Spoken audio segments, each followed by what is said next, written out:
Sided disease में case taking कैसे करते हैं, तो वन साइडेड डिजीज़ जो है वो बहुत ज़्यादा फ्यू सिम्टम्स लेके आती है, 1 या 2 सिम्टम ही होता है उसके अंदर, तो फ्यू सिम्टम अवेलेबल है तो केस टेकिंग बहुत मुश्किल से हो पाती है।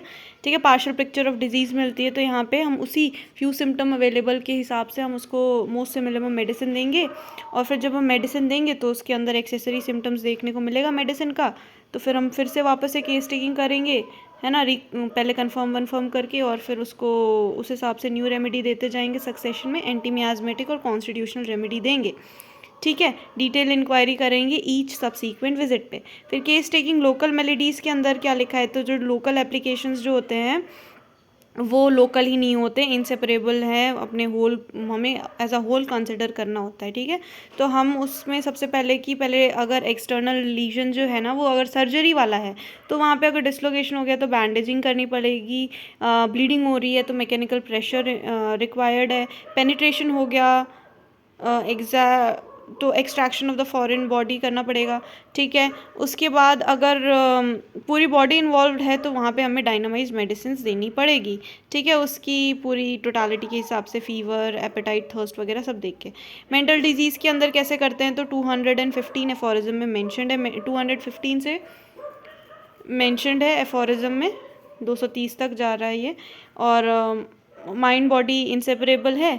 ठीक है, और यहाँ पे मेंटल डिजीज़ में हम कैसे करेंगे, ड्यू टू कॉर्पोरल कॉज की वजह से हो रहा है तो उसकी पास्ट हिस्ट्री कॉर्पोरल डिजीज़ की लो, ल्यूसिड इंटरवल, फिजिकल सिम्टम्स वगैरह देखो वहाँ पे, change in behaviour, altered mind, deviation of state वगैरह, इस तरीके से पूरी केस टेकिंग करके इंडिकेटेड रेमेडी दो, एंटी मियाजमेटिक कॉन्स्टिट्यूशन रेमेडी दो, लास्ट में एक एंटीसोरिक दे देना। और फॉल्टी मोरल्स एजुकेशन इन सब की वजह से हो रहा है तो क्या करोगे फिर, फ्रेंडली और सेंसिबल एडवाइस दोगे, है ना।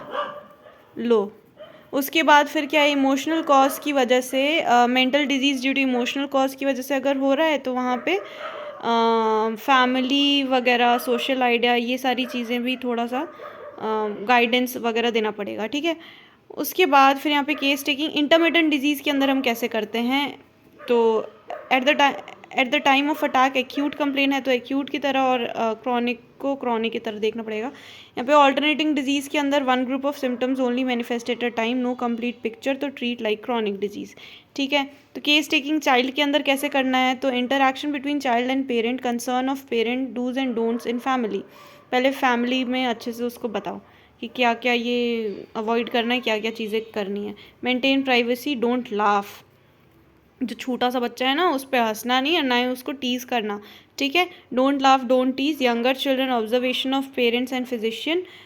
डेटा कलेक्शन कैसे, उसके chief complaint, associated complaint, personal history, prenatal history, birth history, history after birth, developmental history, immunisation history, family history, child as a person, physical general, mental general, life situation, findings, physical examination करके इस पूरी totality पे तुम उसको remedy दोगे। तो simple सी बात है कि वो जो जन्म हुआ है, बर्थ हिस्ट्री लोगे, history after birth, developmental history, immunisation history, ठीक है, चीफ कंप्लेन, एसोसिएटेड कंप्लेन, इसके हिसाब से एग्जामिनेशन एट बर्थ, मदर और बेबी का दोनों का एग्जामिनेशन, और मदर के अंदर उसकी पूरी चीज़ें, personal, family history, reproductive, pregnancy, कोई इलनेस विलनेस तो नहीं है, ब्लड ग्रुप चेक करो, लास्ट मेंस्ट्रुअल पीरियड चेक करो, delivery date, duration of labour कैसा था, कितना था। ठीक है, और foetal heart sound during labour कैसा था, ये सारी चीज़ें, rupture of membrane, length of the second stage of labour, amniotic fluid, ये सारी चीज़ें। बेबी का एबगार स्कोर 1-5 मिनट में स्कोर 0 to 10 के बीच में चेक करते हैं। स्किन देखते हैं, पल्स रेट देखते हैं, reflex, irritability, muscle tone, breathing वगैरह। केस टेकिंग ओल्ड पेशेंट के अंदर कैसे करना है, तो फिजिशियन का ओल्ड पेशेंट पे कैसे करेंगे, तो physician patient relation, maximise functional capability of elders, multiple chronic disease, diminished hearing, diminished eyesight, difficulty with ambulation वगैरह, ये सब देखने मिल रहा है। ओल्ड पेशेंट के अंदर हियरिंग प्रॉब्लम, साइट की प्रॉब्लम, एम्बुलेशन, ये सारी चीज़ें देखने को मिलती है ओल्ड एज में। तो अंडरस्टैंड हाउ डिजीज़ प्रोसेस जो है वो स्टार्ट हुई थी, डेवलप हुई थी ओल्ड के अंदर, how to best collect data from the old. उसके बाद फिर यहाँ पे लेस ड्रामा, लेस स्पेसिफिक, ये सारी चीज़ें। फिर क्या लिखा है, कम्युनिकेशन डिसऑर्डर हो सकता है इन, है ना, और कंफ्यूज रहते हैं पुअर मेमोरी की वजह से, हिस्ट्री टेकिंग जो है ना वो डिफ़िकल्ट हो सकती है, और डिस्फेजिया, डेफनेस वगैरह, इन सब चीज़ों में तो हमें बहुत पेशेंस चाहिए। तो fails to mention symptom stage of ageing की वजह से तो यहाँ पे तो कुछ नहीं कर सकते क्योंकि जो सिम्टम बताएंगे वही उसी के हिसाब से टोटालिटी बनाएंगे। नॉलेज ऑफ सोशल सर्कमस्टांसेस होनी चाहिए है, ठीक है।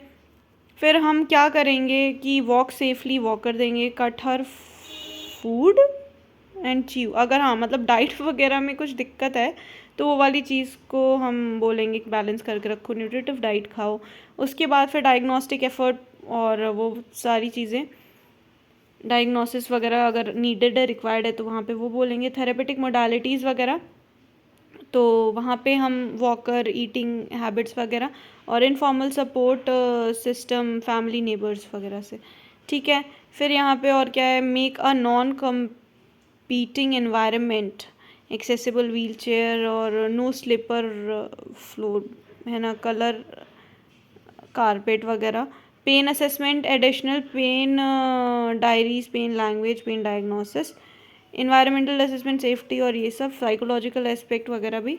अनकॉन्शियस पेशेंट को कैसे ठीक करना है, तो ट्रांजिएंट और परसिस्टेंट, ट्रांजिएंट में सिनकोप, सीजर, सरीदीमिया, मेटाबॉलिक कॉज की वजह से, परसिस्टेंट कोमा, हेड इंजरी और ड्रग्स की वजह से, ठीक है। तो हिस्ट्री लेंगे, सर्कमस्टांसेस, कॉज क्या था, लोकेशन और टेलीकॉल्स, ठीक है।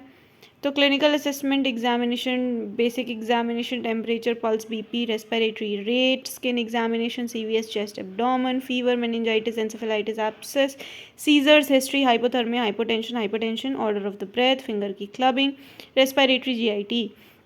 उसके बाद neurological examination, reflex responses, posture, position, Kernig sign, meningeal irritation, neck stiffness, ophthalmoscopy, ear fauces examination, Glasgow coma scale, eyes open, verbal, motor, score 15 point, ठीक है। थर्ड, उसके बाद डिफ़िकल्टीज़ क्या आती हैं क्रोनिक केस टेकिंग के अंदर, तो difficulty to ascertain the time of beginning onset, क्योंकि ग्रेजुअल होता है, कब बिगिन हुआ पता ही नहीं चला भैया, ठीक है। प्रोग्रेस इसका स्लो होता है तो पेशेंट रिकॉल नहीं कर पाता इनिशियल सिम्टम्स को लेके। उसके बाद फिर इनिशियली जो डिजीज़ जो है फ्यू ट्रिवियल सिम्टम्स देखने को मिलते हैं सिर्फ, तो पेशेंट जो है उतना इंपॉर्टेंस भी नहीं देता कि यही होता होगा सबको ही, है ना। पेशेंट जो है वो पहले आता भी नहीं है, वो मस्त पेलिएशन, सप्रेशन ट्रीटमेंट खुद से ही जाके ओवर द काउंटर मेडिसिन लेके खाता है ये, है ना। Long standing suffering symptom become part of the patient life, तो patient don't give value and don't mention some, ठीक है। फिर और क्या हो सकता है कि ऑल्टरनेटिंग सिम्टम्स को मेंशन नहीं करता कि कुछ समर में आते हैं कुछ विंटर में आते हैं, तो समर वाला कंप्लेन क्यों बताएगा वो, है ना। जब समर सीज़न आएगा तो तब बताएगा, तो ऑल्टरनेटिंग सिम्टम भी नहीं मिल पाता, तो इस वजह से भी दिक्कत है। Lack of cooperation in mental general बताने में भी कोई विश्वास नहीं रखते हैं, इमोशंस, इंटेलेक्ट वगैरह, ये अनफेथफुल, झूठ भी बोल सकते हैं, क्या भरोसा, ठीक है। तो ये सब में थोड़ा सा इसमें क्या करना पड़ेगा, हमें केयरफुल रहना पड़ेगा, ठीक। और चिल्ड्रन और कम्युनिकेशन प्रॉब्लम वाले पेशेंट में डिफ़िकल्ट टू अंडरस्टैंड है, तो यहाँ पे हमें पिक्चर ऑफ डिजीज़ जो है ऑल्टर मिल सकती है। तो ये difficulty in taking chronic cases हो गया। तो ये 10 मार्क्स में पूछते हैं, इनमें से कुछ भी पूछ लेंगे तो थोड़ा थोड़ा लिखना पड़ेगा, ठीक।